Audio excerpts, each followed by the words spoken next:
राज्य की स्थापना करता है। और शुरुआत में यह अर्थव्यवस्था कैसी होती है, सोवियत प्रणाली पर आधारित होती है। पूंजीवादी व्यवस्था से इनकी दूरी बनी होती है, ठीक है। और कृषि जो है इनकी परंपरागत तरीके से होती है।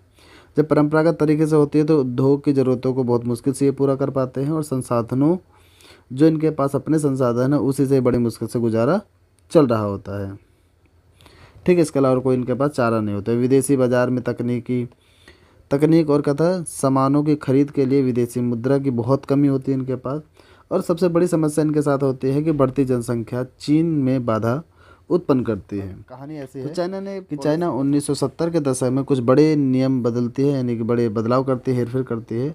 और उसी समय में 1972 में आते आते क्या हुआ, अमेरिका से इन्होंने धीरे धीरे संबंध अपने बनाना शुरू किए, ताकि इनको राजनीतिक आर्थिक स्थितियों को यानी आर्थिक चीज़ों को फ़ायदा मिल सके। और 1973 में आते आते क्या हुआ कि जो प्रधानमंत्री चाउ एन लाई थे उन्होंने और भी बदलाव किए, जो कृषि उद्योग और सेना और विज्ञान प्रौद्योगिकी के क्षेत्र में आधुनिकीकरण में तत्कालीन नेता जो देंग शाओपिंग थे, इन्होंने चीन की आर्थिक सुधार को देखते हुए खुले व्यापार की नीति को घोषणा करी, ठीक है।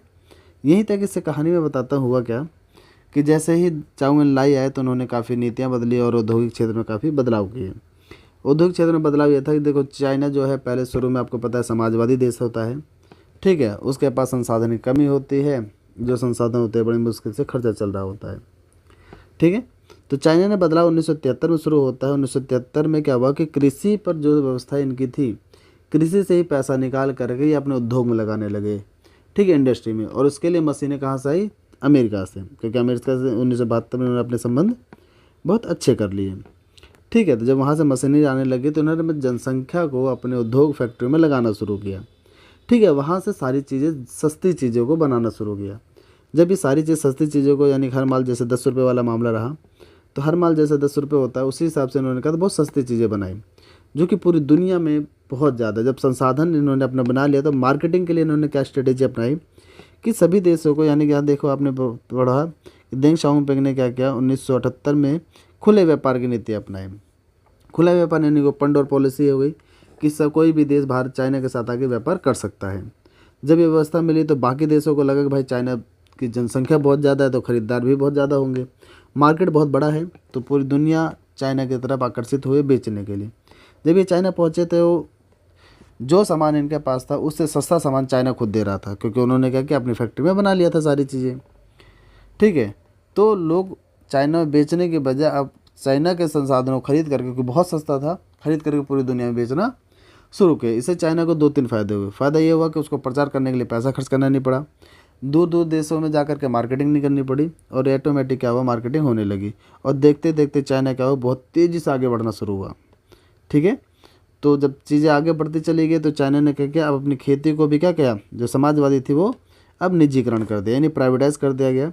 और 1998 में क्या किया, इसे उद्योग को भी निजीकरण कर दिया। फैक्ट्री अभी अब सरकार नहीं, सरकार अब कह ली रिकॉग्नाइज करती है, ठीक है। इसके साथ साथ चाइना ने क्या है, विदेश यानी चाइना में विशेष आर्थिक क्षेत्र यानी कि स्पेशल इकोनॉमिक जोन बना दिया जाता है, इसकी स्थापना करते हैं। और अब चाइना के पास देखो विदेशी मुद्रा की भी कमी नहीं है, ठीक है। अब ये दूसरे देशों में निवेश कर, कहाँ पहले उसके पास क्या संसाधन की कमी थी, पैसों की कमी थी, में आते क्या हुआ, वो WTO का सदस्य भी बन जाता है, यानी कि इसमें शामिल हो जाता है।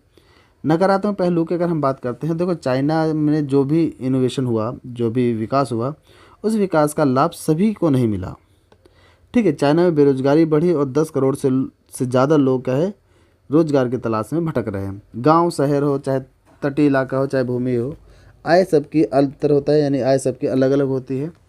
विकास के कारण पर्यावरण को काफ़ी नुकसान भी होता है, ठीक है। उभरती शक्ति के रूप में अगर चाइना को देखा जाए तो चाइना का क्षेत्रफल में सबसे विशाल आकार वाला देश है, और ये WTO का सदस्य भी है, आगे पढ़ा। और ये विश्व की सबसे बड़ी अर्थव्यवस्था में गिनी जाती है। और जापान, अमेरिका, आसियान, रूस, ये सभी देश क्या है, पुराने विवादों को भूल करके अब चाइना के साथ क्या करने लग गए, व्यापार करने के लिए आगे बढ़े, क्योंकि उभरती जनसंख्या, जो उभरता देश जो होगा उसके साथ हर कोई व्यापार करना चाहेगा। चाइना परमाणु शक्ति संपन्न देश है, सुरक्षा परिषद में इसकी स्थायी सदस्यता है। याद होगा सुरक्षा परिषद हमने पढ़ा था, जिसमें 5 परमानेंट सदस्य होते हैं, स्थायी सदस्य, और 10 अपरमानेंट सदस्य होते हैं। बात करते हैं भारत और चाइना के संबंध क्या है, तो क्षेत्र विवादों की अगर बात करते हो तो देखो चाइना के बीच में हमेशा झगड़ा रहता है। 1962 में हमारा भारत और चाइना का युद्ध भी शुरू हो जाता है। युद्ध की वजह होती है दलाई लामा, यानी दलाई लामा जो है वो चाइना में जा कर के कुछ अटैक और आतंकवादी जैसे गतिविधियों में, आतंकवादी तो नहीं कहेंगे लेकिन हाँ कह सकते हैं कि उन्होंने दिवाली टाइप का बम पटाखे फोड़ के आ गए और वो भारत में शरण मांगी, तो भारत में शरण भारत ने दे दी। जबकि चाइना और भारत का पहले से समझौता ये था कि कोई तीसरे दुश्मन यानी तीसरे का मदद नहीं की जाएगी।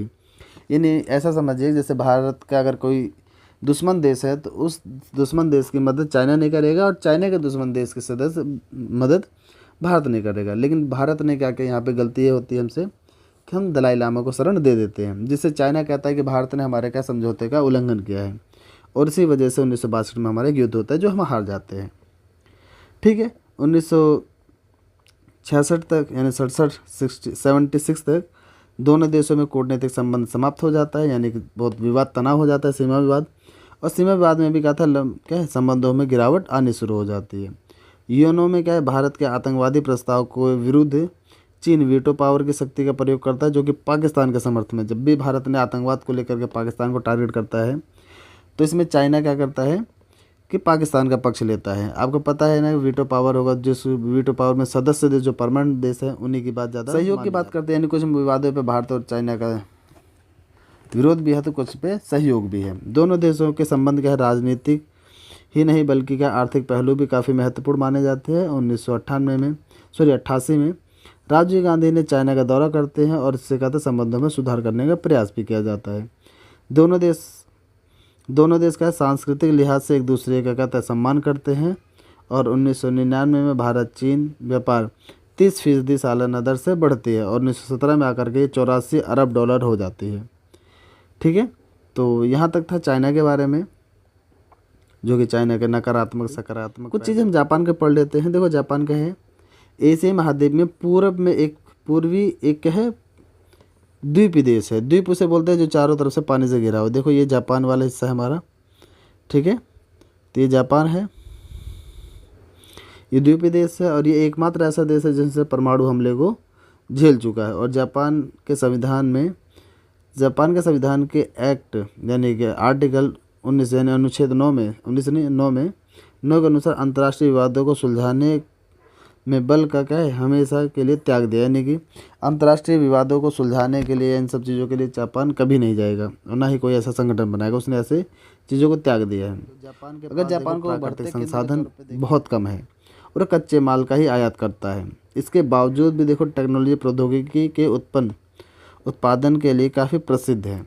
ठीक है, जैसे सोनी, ठीक है, पैनासोनिक, होंडा, सुजुकी, ये प्रसिद्ध जापानी कंपनियां हैं जो कि पूरी दुनिया में अपने नाम कमा रही हैं। ठीक है, 1964 में जापान का है OECD का सदस्य बन जाता है, यानी कि organization for economy cooperation and development. ठीक है, इसका सदस्य बनता है और अर्थव्यवस्था विश्व की तीसरी बड़ी अर्थव्यवस्था है। अर्थव्यवस्था के मामले में अगर बात करते हैं तो विश्व की तीसरी सबसे बड़ी अर्थव्यवस्था है। 1991 से जापान का अमेरिका से संबंध भी अच्छा है, गठबंधन होता है जो कि इन सभी मामलों में देखा जाएगा। ठीक है, तो इस चैप्टर में हमारे पास इतना ही होता है। इसी के साथ साथ ये हमारा चैप्टर भी ख़त्म हो जाता है। अगर आप लोगों को कोई दिक्कत होती है तो आप मुझे कमेंट करके बता सकते हैं। अगर वीडियो अच्छी लगी हो तो लाइक और प्लीज़ सब्सक्राइब कर देना एंड थैंक यू।